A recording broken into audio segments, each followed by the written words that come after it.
Welcome back to Texas Truck Channel, and we've got the best Toyota four-wheel drive. Yeah, we do. Sam, what do you think? Who are you? You didn't say who you were. Welcome back to Texas Truck Channel. I'm Craig. And I'm Sam. And we have the best Toyota four-wheel drive.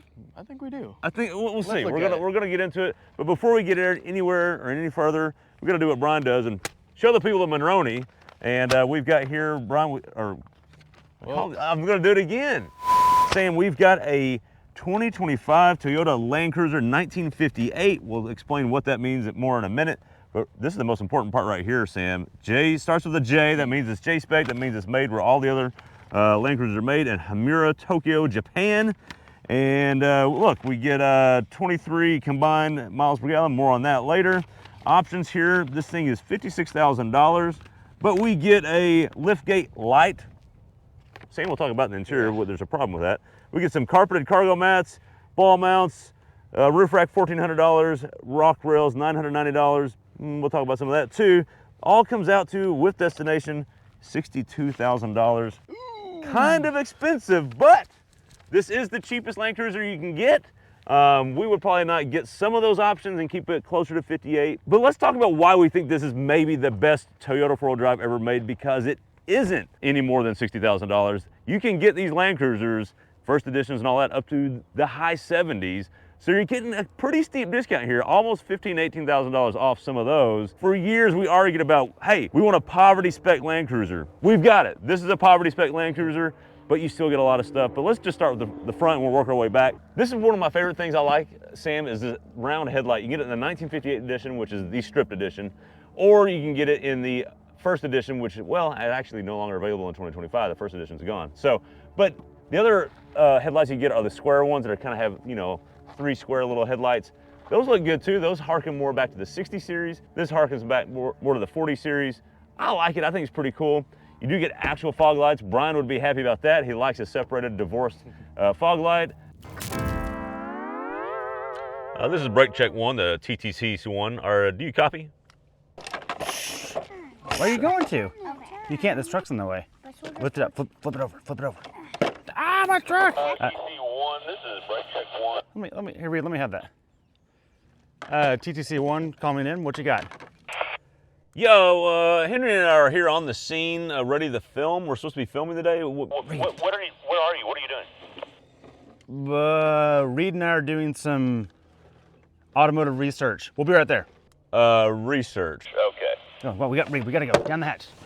All right, guys, all joking aside, I do want to talk with the A-Lens. This is the HA1G, or I guess you call it the HAG for short, walkie-talkie. It's all new from them. And these guys sent it out to us to do a test because we off-road so much and we need walkies a lot. This one has the optional whippy antenna that could be damaging for your eyes, but this is the standard antenna right here. We did find at about 3/4 of a mile, the whippy antenna was more helpful to get more clarity. So it is a nice option to have. And then also we have the CB style radio handle here, so you can have it on your hip. These are good for GMRS channels. Also has traditional FRS channels, which are the ones that your family radio ones, like the ones you would buy from Academy for your kids or something like that. So those are less in the range department, but they are definitely suitable for a lot of people's camping needs and off-roading needs. That being covered, I just wanted to tell you guys about it. We are liking it. We've used it for about a month now, and they've been really, really solid. If you're interested in for yourself, there's a link down below so you can get you some. Now, back to the episode. Well, check it out. We do get tow hooks. A lot of people complain about that on some other TNGA-F platforms. Tundra. This is another reason this might be the best Toyota four-wheel drive. And then we get an actual metal front skid plate protecting all the goodies. Yeah, and we'll do an off-road test later, or a hill test. But you do get a pretty good approach angle. It's not bad. That's good news right there. We like all that. Let's work our way back. I like that this is just simple. I kind of like it in the white. So in the 1958 edition, Sam, you can get 3 colors: white, gray, or black. So 3 colors that really aren't colors, let's be honest. There's no reds, there's no blues, there's no greens, there's none of that, and this is it. And I like that because it's a poverty spec. You don't need any of that stuff. Let's talk about the wheel and tire here. Same platform as all the other TNGA-Fs, so you get IFS up front, solid axle in the back, and you know what, everything works. It's pretty beefy. It is still a Land Cruiser. They do test them a little bit different than the 4Runners or the Tacomas out there, and they are built in that Japan plant. So allegedly, I've listened to some engineers talk about the development of this. They actually try to crash everything under the bottom of this thing. They try to hit rocks with it and see what breaks, whether it's a lower control arm or whether it's a skid plate or whatever it is. Is that true or not? I don't know. I'm gonna go with it. I'm a Land Cruiser nut, so yeah, I'm just gonna believe it, and I'm gonna drink the Kool-Aid. But this is probably the most controversial, Sam. What do you think? Yeah. I mean, it's a weird wheel to pick. Yeah, it is a weird wheel to pick, yeah. I don't like that it's dark, and I don't like that it looks like it came off a Camry. I don't know what they're doing. This is the weirdest wheel. Why not just put a Steely on here? In fact, that would solve the entire problem. Just put a Steely. The spare tire probably has that, and that would solve it. So there's your easy fix there. Look at this tire. This is a Yokohama. I like Yokohama. I like Geolanders, but an XCV highway complete spec tire, 245/70/18. It's an 18 because it's a hybrid. You can't go any smaller than that, although some have argued that you can get 17s on here on the forums. You know, it gets tight. This is nice because it's quiet, it's comfortable, it makes no noise on the highway. Yeah. Stay tuned for our hill test on on a separate video. It'll probably still make the hill test because of the crawl control and all the traction systems this has. That said though, I think the only thing you need to do this when you buy this truck, Steely's and our favorite Firestone Destination XATs solves the entire problem, and then Bob's your uncle. A lot of space. You have a lot of overhang if you want to go a little bit more aggressive with some wheels. You could, absolutely. You have boatloads of room to upgrade. A little bit different here than the first edition. We don't get the nice, cool mud flap that model comes with, but you know, this works. You'll rip this off on the first obstacle off-road, that's okay. No snorkels or anything on this like some of the 4Runner options, and that's what's weird. 4Runner gives you the Trail Hunter edition. There's no Trail Hunter editions here. I think it's almost like Toyota knows, look, people are gonna buy this and they're gonna do their own thing to it. And that's the good news. There's plenty of aftermarket stuff for these Land Cruisers. This is maybe controversial, Sam, but I like it that it's here and back here. I don't really understand, it's just a styling element, but I think it makes it look cooler. It reminds me of some FJs. I like it, and unlike some other Toyota products, it's not just a piece of paint that makes it look different. Mirrors are big and bulky, kind of stick out there. I like it, doesn't bother me. Black door handles, kind of wish they were body colored, but you know, because they went through the trouble making them black, it wouldn't have cost any more to make it white, but it's okay. This is the optional slider that I don't know if I would have picked. The Toyota Gulf States kind of put this on there along with this optional roof rack, which, you know, looks cool, Sam, but get up and look at it. It does work, it is functional, it's beefy. It makes a little bit of noise when we're driving around. Maybe that's because it's a lower spec and the interior doesn't have all the sound deadening. This back here, see all that room, Sam? Oh yeah. There's a lot of room when you go off-road. These TNGA-F platforms just flex like crazy. Love that. Let's check out this. Oh, you can't because it's locked. They actually locked that on the Land Cruiser versus just touching it to open. Behind here, we do have a receiver hitch, so we can actually tow with this a little bit. The hybrid, we'll talk about the numbers in a minute under the hood. But you can tow up to 6,000 pounds. Surprised it's not more because there's a lot of torque with this hybrid setup. We do get an exhaust pipe that's kind of lifted up because it's designed for off-roading. Possibly controversial tire mounted down here. Should have been mounted on the back. Should have been mounted in the interior. Who knows? I honestly don't have a problem with being down there. I'm fine with that. But enough of all that. Let's see what it sounds like.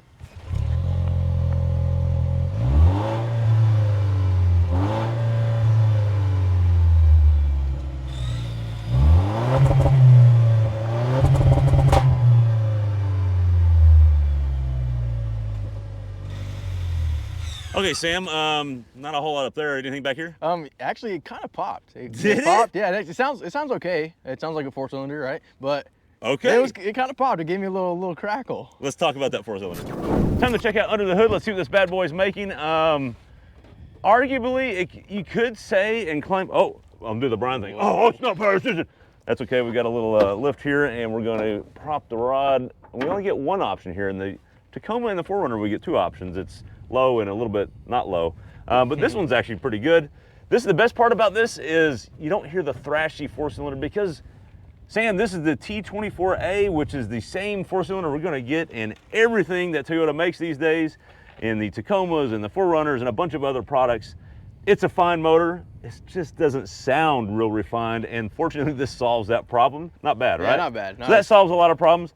It's good for 326 horsepower, and this is the most powerful part, 465 pound-feet of torque, 465. Look, maybe it's there, I'm sure it is with the hybrid if it's all working together, but as you and I have talked about off camera, whenever you're driving this, they're never always all working together. You never get full turbo and full battery ever at the same time. So I'm not real sure how they advertise that number. I guess it's a theoretical in the lab number. But It's not here's what I'll tell you. This is not the fastest Land Cruiser ever made. That would have been the previous gen. We'll do the 0-60 run later, but this is not the fastest, despite it being the most powerful torque rating wise. It's paired to an 8-speed automatic, which has the hybrid motor integrated with that. And you know what? It works. It's actually pretty seamless, pretty smooth, pretty refined. We don't typically on this channel like a hybrid setup where it's integrated to the transmission like that, but this has been actually pretty seamless and works quite well, so I will give it credit there. Yes, it's more complex. A lot of Land Cruiser people are all upset because turbo and hybrid adds complexity. Land Cruiser need to be reliable and get you home. Look, this is still going to get you home, and look, Toyota designs hybrids to work in tandem to basically save each other's systems. This might be more reliable. I don't know. Let's get an interior with Sam. All right, Craig, let's check out this interior. So coming around back, we open the trunk and we have space. You know, Craig was telling me that this is actually supposed to be a 3-row in Japan, right? In other markets. Yeah, other markets, yeah. Because you get cup holders, you get chargers, everything. But look how much space we got back here. We got a good amount of space. Coming in, we have all our stuff, and then what's down here? What do we got down here?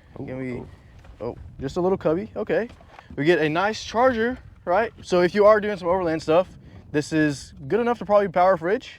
Would you think so? Oh, definitely, yeah. So don't need a jackery that way. Yeah, you just plug it in, forget about it. You get some nice little hooks right here if you have some cargo you don't want sliding around. Right, and, right. That's about it coming to the trunk. This there's not a tailgate anymore? What are we, I thought it was the Land Cruiser. No tailgates, no nothing, just lift gates and lights that you can't get to turn off. Oh, yeah. So if you're sitting in here, you're enjoying your campfire, you're like, why is it so bright? All these bugs lights. Yeah. These lights, you can't turn them on. The only way that Craig could figure out how to turn them on is if you take something and you like jam it in here to make it think that it's closed, but even then I can't do it. Okay, but let's see. I want to see, do these seats fold flat? Because obviously, if you're buying a Land Cruiser, you're going to take it camping, right? Oh, yeah, exactly. You're going to go off-roading. You're going to go explore the outdoors. Let's see. Oh, you can't get it to just do the backside. Okay. Only this. Okay, but in all seriousness, we have this much room, right? And this is a big deal because, or Brian says it's a big deal, because it doesn't fold flat. It needs to be flat. I mean, he's got a point. He does have a point, but you can just buy a little platform, right? They sell these platforms at REI and online. And then you can just get your booty back here and lay down. And then look at all the headroom. Yeah, I can sleep right here. Yeah, and I can still sit up all the way. All right, coming around to the second row. What do we got going on the door panel? Nothing. It's all plastic. Yeah, that's my only big pet peeve about this interior is that most of the spots that you're gonna be touching most of the time are just plastic, but oh well. You get 2 nice cup holders, and yeah, that's it. Let's see, what do we got in here? You see these textiles? You can kind of see, it looks a little blue, but I can't tell. And let's see, what do we fit? Do we fit? Look how much room I have in here. Yeah. Like Brian would do, right? Right. Oh, but anyways, we got rear AC. You get 2 little chargers. All these are hard touch, which I do like, your AC controls. You get 2 chargers, USB-C, and then you get a cigarette lighter. You know what this would be for? What is this little cover for? We don't get it in the poverty spec. Nope, not in the poverty spec. But yeah, that's about it. We get 2 cup holders, a nice armrest, which is padded and does match the textiles of the seat. And you're 5'9", sitting behind your. Yeah, I am 5'9", sitting behind myself. Look at that. Which also plenty of knee 5'9". room. Plenty of knee room. Like you said, plenty of headroom. Plenty of headroom, yeah. This is good. You get mat pockets on both sides. You get vents right here on the side, so you can. Oh yeah, the AC. Yeah, you get rear AC, but they're not vents. So like in a 4Runner, the vents are here. Yeah, you get them right here by your face. Yeah, that's where they should be. That's where they should be. Yes. Yeah. And then you get a nice little cubby back here for anything you'd want to put for your kids. You could put some stuff in there, but. What are all these things? Oh, these things. Yeah. We got how many? 12. We kind of 10 or 10 or 12. Yeah. You get a lot of handles. if you have any trouble getting into any of the doors. That's where when you're off-roading, you get something to hold on to. Yeah, get something. Yeah, you get handle here, a little hook here. You're gonna need that one. Oh yeah. For when you get your clothes dirty, when you're doing manly stuff. All right, coming around to the front. Let's see, the same door panel. You get a nice pocket for a little cup, and then you get a nice little slotted something for, I don't know, you get your phone, your wallets, whatever, so that it doesn't fly around when you're doing gnarly stuff.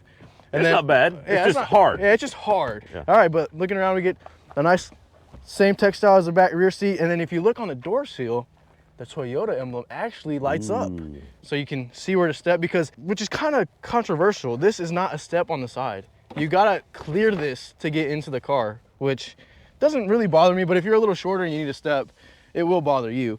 Let's see, coming around to the the cockpit, look at the steering wheel. It's nice and leather wrapped. It's kind of padded, nice and soft. It's a perfect steering wheel. Yeah, right?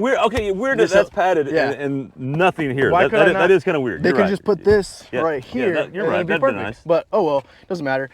And then let's see, let's turn this puppy on. Let's see what we get. It's the same as 4Runner, everything else that you're gonna get in this segment. You get the smaller one. It's not the full digital. Yeah. Yeah.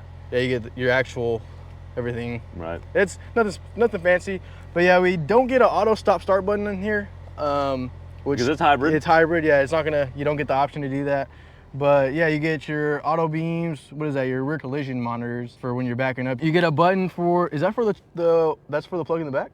This AC? Oh yeah. Yeah, so you can turn it on and off. Oh, nice. I didn't notice that earlier. And then you get your fuel gauge or your fuel door. Yep. All right, so coming around to the steering wheel, we actually do get everything that you would need to control the cluster and everything. And then if you come around to this side, you get Toyota Safety Sense Control 3.0. Mm-hmm. So yeah, it's gonna be your radar cruise control and then your lane keep, everything that's gonna keep you on the road and it works. keep your road trips easy for whenever you're doing overland stuff. That's the thing. Like, you were in a poverty spec, but it's still comfortable. Yeah, you're still getting the same bones. Seats are comfortable. Yeah. You still get the radar cruise control. It's not an option. It comes with it.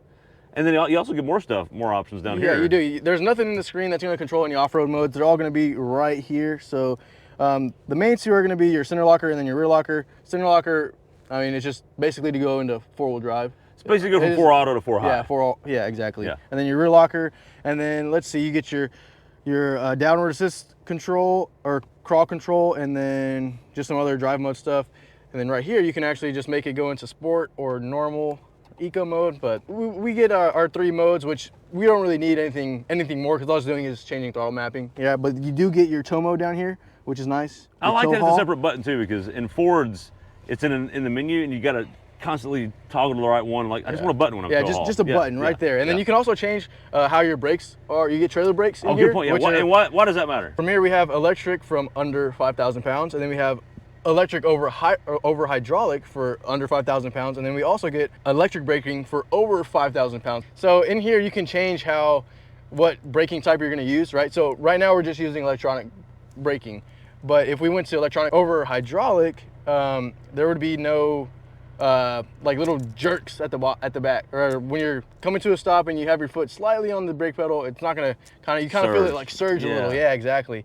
But if you went to that mode, and that surge is when it's shifting between modes. Yeah, it's shifting between modes. But if you went to electric over hydraulic, then it's nice and seamless. It works together, exactly. And then we have our electric for over 5,000 pounds, and then we have also electric over hydraulic for 5,000 pounds whenever you have something you're towing back there. Because I think we get 6,000 pounds of. Yeah, 6,000 pounds of towing. 6,000 pounds of towing, but yeah, and that's about it. Let me get our, I think that's all right, let's do 0 yeah, 60. Let's do 0 60. See how fast this puppy is. All right, Craig, we're in the Land Cruiser. Yeah, 465 pound-feet of torque. Yes. Let's see how fast it is. Tow haul mode, brake boost it, let's go. 20, 30.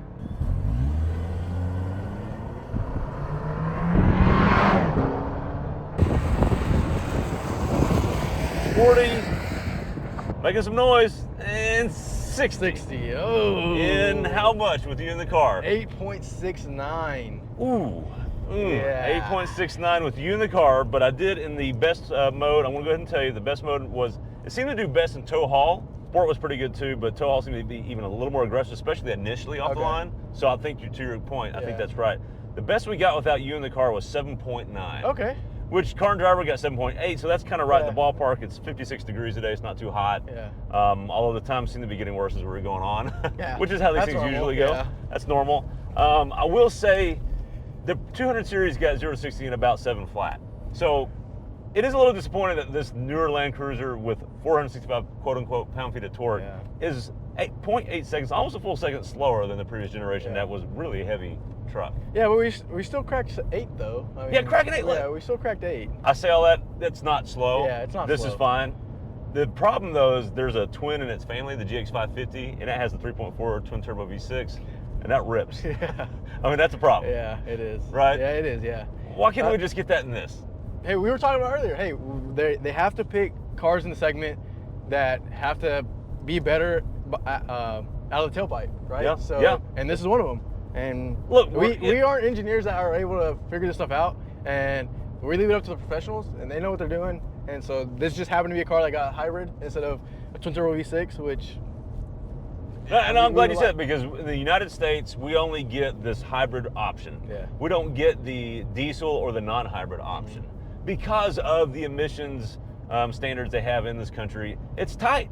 And so they're really concerned about it. They're cracking down on that, and that's a big impact. Yeah. So basically, we've talked to some Toyota higher-ups. The reason we even got the Land Cruiser is we got it in that hybrid form. There's no other way we would have gotten it. And so I'm glad it's here, and we talked about it off camera. Look, if there was a non-hybrid version and it cost the same, would you avoid the hybrid? I think I would, but I don't think you're gonna have problems with this hybrid, because we were talking about it earlier. The hybrid system is, they're working in tandem. One saving the other, or the hybrid saving the turbo saving the hybrid. It's just gonna work. There's nothing more to say. I'll say this, ride and drive wise, let's talk about that, because look, Toyota's known for soft suspensions. This is a top heavy off-roader, and it's fine. Yeah. I think it's got good manners on the road. It's smooth. I've hit a lot of potholes. I'll tell you where this thing shined though. This thing, it did fine on uneven pavement, choppy, highways. It did fine. Coarse roads, it was quiet. This is a quiet vehicle. Yeah, it is. Other than the road wind noise from the roof rack. But this handles dirt amazingly. And and that's where Land Cruisers do shine. And I do believe the engineers that they test Land Cruisers different, even if it's a Prado or whatever this is.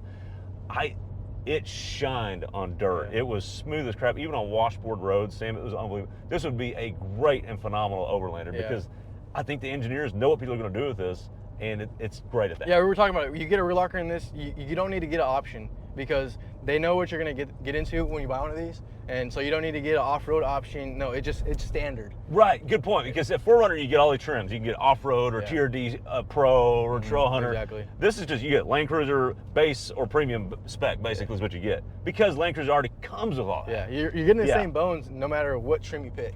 But okay, let's get to it though. Is this the best Toyota? Look, Toyota's got a culture and a cult following. We'll go ahead and call it a cult following in the four-wheel drive world, because they make so many good four-wheel drives. Is this the best Toyota four-wheel drive you can buy today?